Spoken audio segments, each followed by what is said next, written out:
Namaste and welcome to this exciting episode of Sathology Debunking Mythology. Sathology के इस episode में आपका बहुत बहुत स्वागत है। आज बड़ी बड़ी बड़ी अनाउंसमेंट्स हुई हैं टैरिफ्स के ऊपर। जैसे अमेरिका में अभी आज जो है टैरिफ्स की मैं बात करूँ तो बड़े बड़े टैरिफ्स लगे हैं। फॉर एग्जांपल ट्रक्स के ऊपर टैरिफ लगाया है, इंपोर्टेड ट्रक्स के ऊपर। और टैरिफ्स हैं 100% टैरिफ ऑन फार्मास्यूटिकल्स, 100%। जो भी कंपनीज अमेरिका में मैन्युफैक्चर नहीं कर रही हैं उनके ऊपर 100% tariff. 50% tariff on kitchen cabinets, 50% tariff on bathroom varieties and associated products, 30% tariff on upholstered furniture, 25% tariff on heavy trucks. तो लाइक वी आर 5 टैरिफ्स लगाए गए टोटल। तो पूरी तरीके से इंडस्ट्री शॉक में। और अभी हम लोगों ने डिस्कस किया कि America is calling 800 generals to Washington DC, actually Pentagon headquarters, Quantico Virginia, not Pentagon, Quantico. तो वहाँ पर they are calling all these generals for a meeting, briefing. So now what is happening? तो काफ़ी चीज़ें if आपको तो मालूम ही है कि जब मैंने अपनी पुस्तक में लिखा था कि जब कभी भी अमेरिका अपने डेट्स पे नहीं कर पाएगा वो युद्ध करेगा, क्योंकि युद्ध से ही रीसेट होने वाला है, वर्ल्ड रीसेट। बचाने की बहुत कोशिश की जा रही है क्योंकि कोई भी अपने ट्रूस मरवाना नहीं चाहता है। तो पहले कोशिश की जाएगी कि दूसरों के ट्रूप्स मरे। जैसे वेस्ट हमेशा चाहता है कि दूसरी कंट्रीज के ट्रूप्स कंज्यूम हो ताकि उसके युद्ध लड़े जाए। अब ये वो वाला सिनेरियो नहीं है 1945 वाला। तो now they are trying to do in a different way. तो जगह जगह वो जितनी भी पावरफुल नेशंस हैं जिनके पास सेनाएं हैं बड़ी हैं, उनको एंगेज करेंगे लोकल कॉन्फ्लिक्ट्स में। फिर उसके बाद वो खुद भी लोकल कॉन्फ्लिक्ट्स क्रिएट करेंगे और अपने घर पे शांति रखते हुए, plus they will attack all the institutions जो हैं जो इंटरनेशनल है। क्योंकि इंटरनेशनल इंस्टीट्यूशंस जो अगर उस पर आप अटैक करते हैं then the global trade gets disrupted. तो यही काम यूनाइटेड सेक्रेटरी जनरल का है। यूनाइटेड सेक्रेटरी जनरल ने यूएनएससी, यूएन सेक्रेटरी जनरल का यही काम है to keep the resistance in check. कहाँ से रेजिस्टेंस आ सकता है? आ सकता है यूरोपियन सिटीजन से। यूरोपियन सिटीजन्स को कंट्रोल करने के लिए डिजिटल आईडी। और कहाँ से रेजिस्टेंस आ सकता है? अमेरिकन पब्लिक से।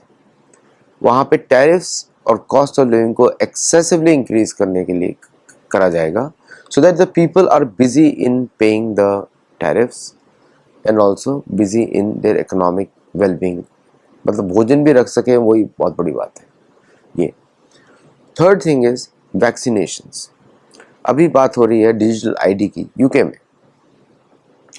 ग्रेजुअली वो अमेरिका में भी आएगा। अमेरिका एक तरीके से है बिकॉज यहाँ पे सोशल सिक्योरिटी है, बट द डिजिटल आईडी सबको फ़ोन पे कैरी करनी पड़ेगी and without that nobody will get an access to anything. ये दोनों सिस्टम्स क्रिएट किए जा रहे हैं। यूरोप में वापस उसको डाला जा रहा है वैक्सीन जो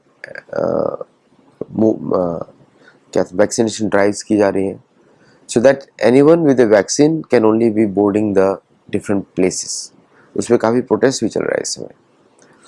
क्लाइमेट चेंज, जैसे कि the climate tracker, personal climate tracker, उसको मैंडेटरी किया जा रहा है या उसमें इंसेंटिव्स दिए जाएंगे so that people can be monitored और they can monitor theirs and the government can also monitor कि उनका क्लाइमेट कंट्रीब्यूशन कितना है, क्लाइमेट पोल्यूशन में कितना कंट्रीब्यूशन है उनका है, या कितना परसेंटेज उनकी तरफ से। तो ये it's a very dangerous situation एक तरीके देखा जाए तो। फ्रीडम ऑफ एक्सप्रेशन को पूरी तरीके से चेक किया जा रहा है इन द वेस्टर्न कंट्रीज। उनको मालूम है कि जब इकोनॉमिक कोलैप्स शुरू होगा they will be unmanageable crowds. आज आपने देखा होगा ओबामा ने और हिलरी क्लिंटन ने, दोनों ने बात किया अगेंस्ट क्रिश्चियनिज्म नेशनलिज्म के लिए। ये क्रिश्चियनिज्म जो नेशनलिज्म है that can destroy the country, दोनों ने बोला। और आपने वो भी देखा होगा कि किस तरह ट्रंप ने मजाक बनाया इल्हान उमर के लिए कि क्या वो इल्हान उमर को तो सोमालिया भी एक्सेप्ट नहीं करेगा, विच इज़ अ फैक्ट। क्योंकि वो भाग के वो गरीब नहीं थी, वहाँ से रिफ्यूजी नहीं थी, वो she was part of the ruling elite of, उधर की रूलिंग एलिट थी, गरीबी नहीं थी उसके घर में। तो ऑल दीज थिंग्स एक साथ हो रही है आज के दिन में। और now the next phase has started. तो भारत में लद्दाख से सोनम वांगचुक का इंसिडेंट आपने सुना होगा, प्लस उत्तराखंड में भी शुरू किया है, प्लस केरल में, बंगाल में, anywhere they can use local support to create disturbance, वो करेंगे। और वो इंक्रीज होगा, कम नहीं होगा, इंक्रीज होगा, because objective is complete chaos in all major parts of the world. Only place जहाँ पे वो छू नहीं सकते हैं वो है चाइना एंड रशिया। इसलिए चाइना को आपको अप्रिशिएट करना ही पड़ेगा कि उन्होंने प्रोएक्टिवली अमेरिकन सोशल मीडिया को चाइना में घुसने नहीं दिया। इसकी वजह से चाइना स्टेबल है। अमेरिका अब कम्युनिस्ट देश है, चाइना इज मोर कैपिटलिस्ट। अगर आप लोकल इकोनॉमीज को देखें तो, गवर्नेंस को नहीं देखें, इकोनॉमिक्स को देखें। और जो रशिया में भी नहीं कर पाएंगे क्योंकि रशिया में वेस्टर्न मीडिया ही नहीं है, सोशल मीडिया ही नहीं है। इंडिया में उसका फुल इम्पैक्ट दिखाई देगा, बिकॉज इंडिया में फ्रीडम ऑफ स्पीच और फ्रीडम ऑफ प्रेस के नाम पर पूरी तरीके से इंडिया को कंट्रोल कर दिया गया। ग्रेजुअली अभी the wake up call has started. तो अभी it's too late right now, अभी तो टू लेट है, अभी तो डील करना पड़ेगा राइट्स से, डील विद एवरीथिंग एल्स। क्योंकि वो जो सोशल मीडिया है उसको यूज किया जाएगा सेंटिमेंट डिस्टर्बेंस के लिए, यूज किया जाएगा। तो वापस आता हूँ टैरिफ्स के ऊपर। तो जो टैरिफ्स की वजह से द इन्फ्लेशन जो है, it will break all barriers. अभी तक तो जो था ऑफिशियली बोलते हैं 2% अ मंथ, एक्चुअली ऐसा नहीं है।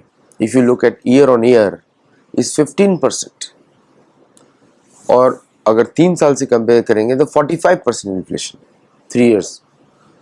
तो massive cost increase, salary level इतना नहीं बढ़ रही है, जॉब्स जा रही है और मनी सप्लाई इंक्रीज हो रही है, but it is not going to the people, jobs ही नहीं है। तो अमेरिका में राइट्स काइंड ऑफ सिचुएशन बनती हुई दिख रही है हर तरफ से कि राइट्स हो सकते हैं और बहुत ज़्यादा राइट्स हो सकते हैं। एक पुरानी कहावत है अमेरिका के बारे में, when the money talks BS walks. BS आप समझ गए होंगे कि जहाँ भी धन, यहाँ पे जो अभी आप देखेंगे कि जो एवरेज मीडियन हाउस प्राइसेस हैं, अगर किसी का इनकम 113,000 से कम है तो वो घर अफोर्ड नहीं कर सकते, रेंट भी नहीं ले सकते, फॉरगेट अबाउट एनीथिंग एल्स। तो it is a big change coming in the country. और जिस तरह से जयशंकर जी ने आज खुल के बात किया है, मल्टीपोलर वर्ल्ड है एंड इंडिया का फोकस ग्लोबल साउथ में है, टेक्सटाइल्स, फार्मास्यूटिकल्स जहाँ भी है, that means India is a major target. इसीलिए ट्रम्प जो है इंडिया के बारे में बात नहीं कर रहे हैं, क्योंकि उन्होंने बहुत सारे ऑपरेशंस को भारत के विरुद्ध छोड़ दिया है, खुला कर दिया। और वो जो ऑपरेशंस हैं वो आपको दिख ही रहा है, लद्दाख से शुरू हुआ है, बाकी पार्ट्स ऑफ देश में रहेगा। और ये नवरात्र का समय है, फेस्टिवल का समय है, और इस समय ये सारे एक्शंस जो उन्होंने रिलीज़ किए, उनको मालूम है कि पूरा फेस्टिविटी का सीरीज़ है, जो समय है नवंबर, दिसंबर, अक्टूबर, नवंबर, दिसंबर, जनवरी। तो इस फेस्टिविटी सीरीज़ में जिस तरह खुले हाथ से ट्रंप ने खुली छूट दे दी है अपनी एजेंसीज को, मिलिट्री को, सबको, it is going to impact India in a big way. China बचा रहेगा, रशिया बचा रहेगा, भारत को बहुत फ़र्क पड़ेगा, बिकॉज भारत में जो अपोजिशन पार्टीज़ हैं वो खुल के इन सब चीज़ों में इन्वॉल्व है। एक ही व्यक्ति है, राहुल गांधी, और वो खुल के उसमें इन्वॉल्व है। और वी कैन सी, अभी तो मीडिया पे बहुत सारी खबरें भी आ रही हैं और कुछ एक्शन तो दिख नहीं रहा है किसी को भी। So we will also stay quiet to see क्या चल रहा है।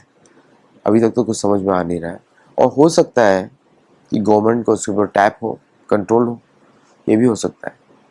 एनीवे, इतना ही अपडेट अभी के लिए है। एंड गुरुकुल में जुड़िए, हमारे साथ पढ़िए और लोगों को भी बताइए गुरुकुल के बारे में, और मेरी बुक्स को भी चेकआउट करिए sathology@amazon.com। मेरा बुक लॉन्च टूर जो है यूएस, कनाडा और मैक्सिको में अगर आप लोग होस्ट करते हैं, do let me know for that. Thank you all very much. नमस्ते एंड जय जगन्नाथ।